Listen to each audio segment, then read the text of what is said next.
It's a world that's built for Satan.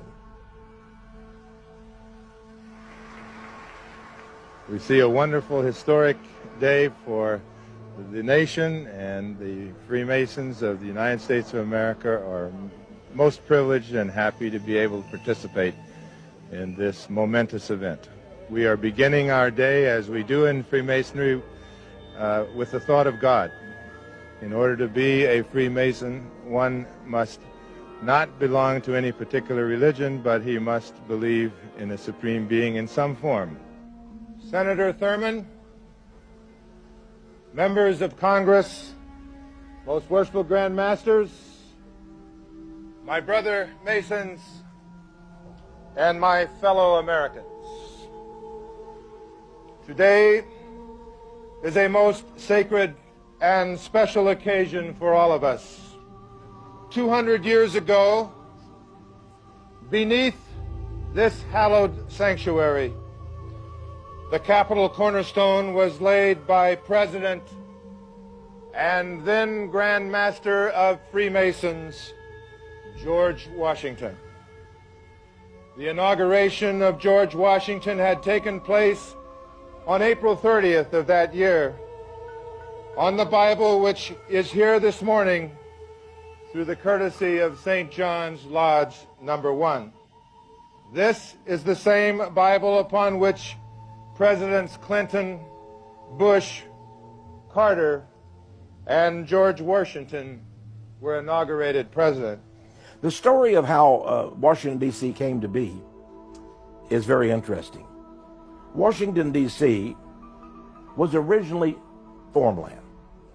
This was chosen, of course, by Jefferson and Washington and others to be the site of the new capital of the United States. But Thomas Jefferson knew that this great city needed a full-time architect. He would be the one who watched over it, but he obtained the services of a man from France, a Freemason named Pierre Lafont. Pierre Lafont was a man who knew the Masonic occult world. He knew what he was designated to do. He sought to build a city which was shaped in the form of a pentagram. The first time I heard that, you know what I did? I went on Google Earth. Because I don't just believe everything I hear. I went on Google Earth. I didn't even look at a map. I looked at Google Earth and just zoomed in with a satellite image on that, and I said, there it is. I mean, you'd have to be blind not to see it. I was thinking like, okay, how am I going to find it? And there was just, it's right there. You can't miss it.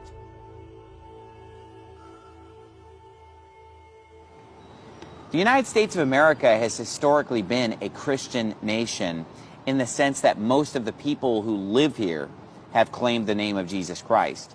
But when it comes to our government, when it comes to our leaders, it's a completely different story. They are not Christian at all.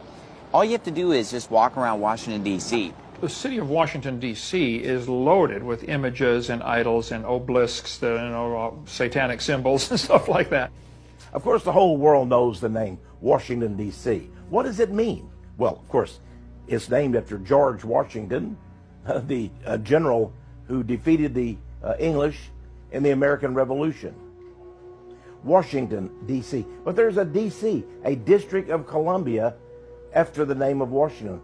What is the District of Columbia? You know, a lot of people have seen Columbia pictures. They see the logo when the woman comes out, and the beautiful woman, and she's holding a great flame in her hand, or a great light, the great torch, the torch of knowledge, of light, because Satan comes as an angel of light. That's his light. She's his goddess, and she's holding up that light. But why would the District of Columbus be called that? Why not the District of Christ? You know, Yeah, it's the District of Columbia, a false goddess. There you go, a And false it's goddess. just a totally pagan place. A totally Everywhere pagan place. you turn is paganism. That's right. Then go to the individual state capitals, and you'll find the same idolatry. I remember as a child touring the state capital in Sacramento, California, and seeing the seal of the great state of California, which is Athena. And here's a statue of Athena, and here's another statue of Athena. And look at the capitals of the states themselves. In fact, even the symbol of our nation is a graven image. Because the Statue of Liberty is a graven image by anybody's definition. It is a carved image of man. Now you say, well, it's a woman. But here's the thing. It's a man that's dressed up as a woman. I'm not kidding. You think I'm kidding, but I'm not. See, Lady Liberty is actually patterned after the Greek god Prometheus. That god right there is the light bearer, or Lucifer even. The one who brings the light, who is the one who supposedly among the gods brought down knowledge, right? How, like, sort of like the knowledge of good and evil, perhaps? Like, hey, eat of that tree and you'll be like gods. He, Prometheus, was the one who did that. And that is a replica of Prometheus. They're all idols of Satan. That's what we have in Washington, D.C. They're beautiful. Oh, yes, they're beautiful. They're lovely. They're made of stone. But they are of the devil. There's a famous book published by Freemasonry in Washington, D.C. It's entitled 10,000 Famous Freemasons. That's the title of it. 10,000 Famous Freemasons. It's a great reference book. You'll find the names of astonishing people there. In fact, it seems that at least 14 U.S. presidents have been Freemasons. Some 35 Supreme Court judges have been Freemasons. And the numbers of governors and generals and senators and congressmen are innumerable. Laying the cornerstones of buildings which serve mankind is one of the world's most ancient customs.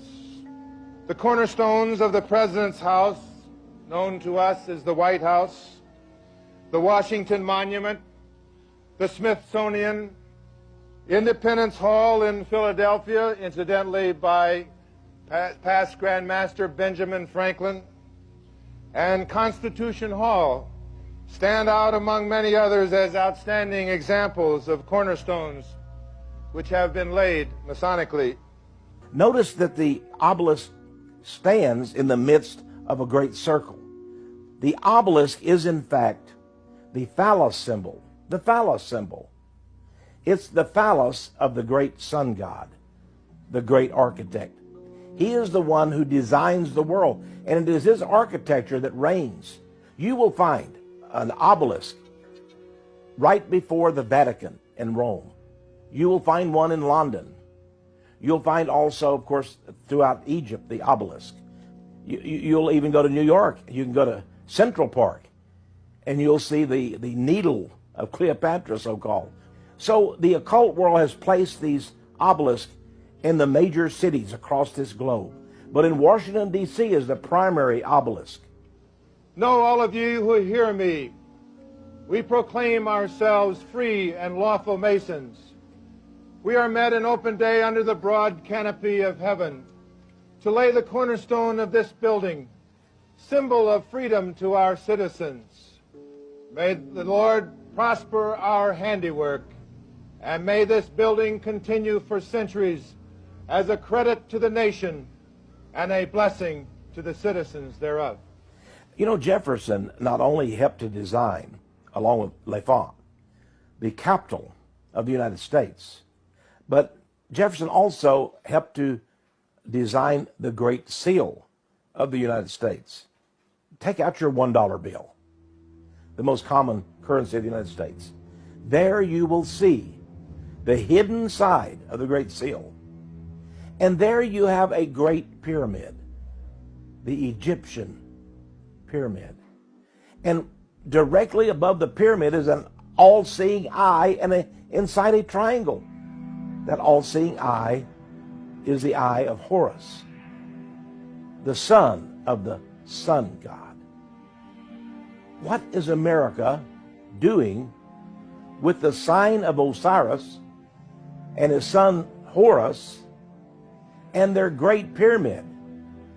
Now, there is a motto also to the reverse side of the Great Seal. It's E pluribus unum. The motto of our nation, E pluribus unum, is in Latin, which is the language of the Roman Empire. And it says, out of many, one. And it's